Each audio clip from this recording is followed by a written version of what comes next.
Ang mahirap at ang mayaman ay parehong dumating sa upuan ng paghatol.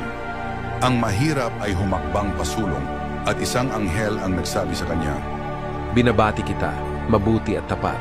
Maaari kang makapasok sa kaharian ng langit. ang mayamang lalaki ay nasasabik at naisip, siya ay napakahirap ngunit pumapasok sa kaharian ng langit. Tiyak na kaya ko rin, ngunit sinabi ng anghel. Ang iyong kapalaran ay impyerno. Sa gulat tinanong niya, Napakaraming binigay ko kahit na nagtayo ng mga simbahan. Bakit hindi ako makapasok? sumagot ang anghel. Ikaw ay puno ng pagmamataas. Madalas na minamaliit ang iba. Ginagamit ang iyong mga handog para magpakitang gilas at hindi kailanman nagsisi.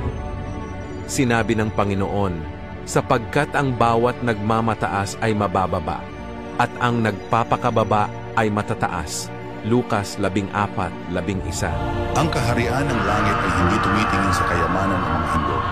Nakikita lamang nito ang pagsisisi at mapagpakumbabang pagpapasakop sa Diyos. Ang mga sumasang-ayon ay magsasabi ng Amen. Ang pagbabahagi ng post na ito ay nagpapakita na naniniwala ka na ang salita ng Diyos ay ang katotohanan.